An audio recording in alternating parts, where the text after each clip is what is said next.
Alrighty then, here we are. It's been a couple weeks actually since worked on this. We got so much snow and had to work and all sorts of stuff, so life happens, but we got it all welded up last night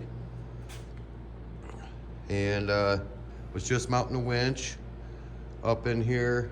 It come out just how we planned, and I think it's probably a little overkill, but you know, ain't gotta worry about really tweaking anything or pulling on the back of this sideways or even hooking to a D-ring on the bumper and shifting an axle frame or whatever have you. It's going to be pretty strong.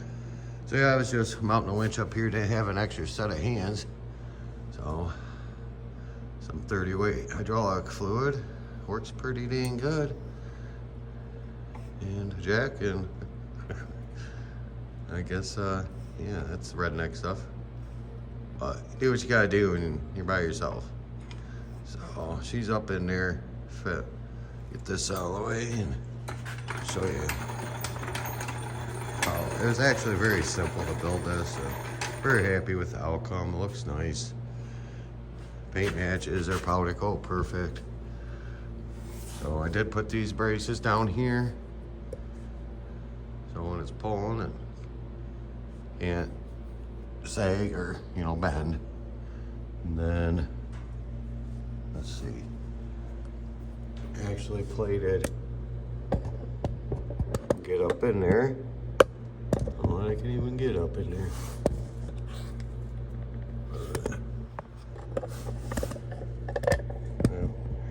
Did some plating there on the frame. I don't even get this way. Just, so that's really thick. There's 3 layers of frame plus my plate there. Then I did a 2x2 across the back.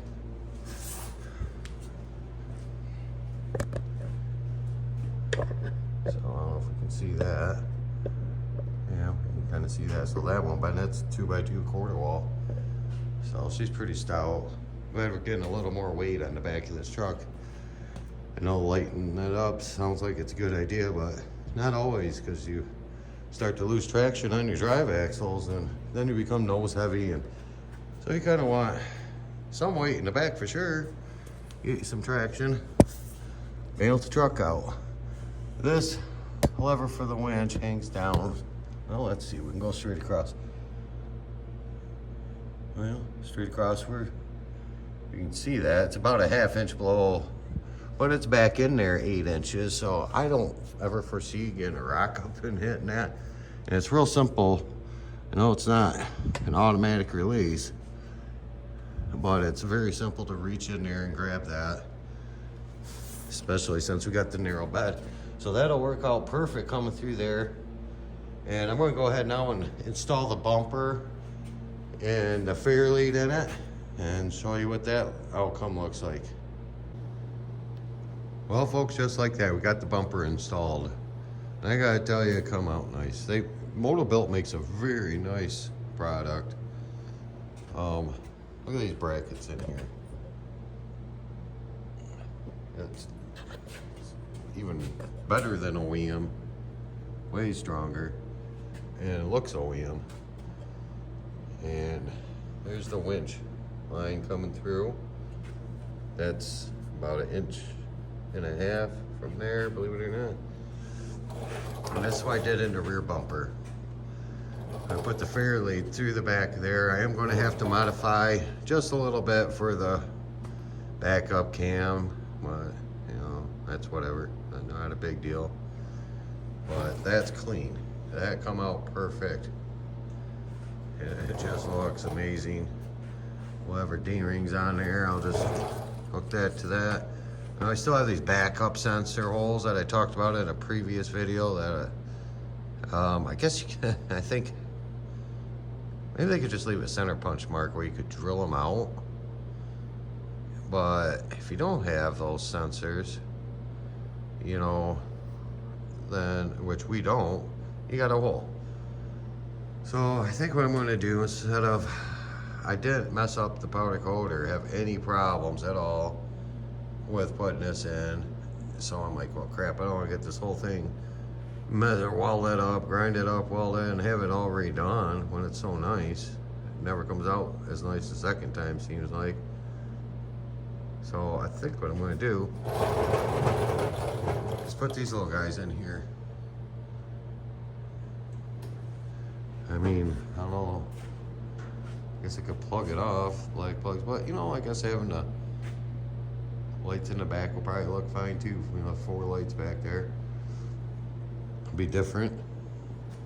Yeah, but yeah, that'd come out clean, real clean looking. It's amazing how much clearance you get from factory. And very simple winch install and very extremely strong, probably way more than what it needs to be. But that's the material I had on hand for free. So I kind of wanted to show how tall this bumper is. I do have 40s on here and a 4-inch lift. So we are at, shoot, about exactly 34 inches. And then it's at, oh, just north of 32.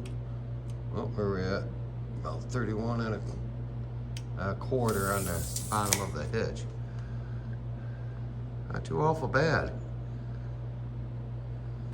And what a clean install. I mean, I gotta put those bolts in yet, because I gotta put the trailer wiring bracket on, and I might modify that just so it's up there fuzz.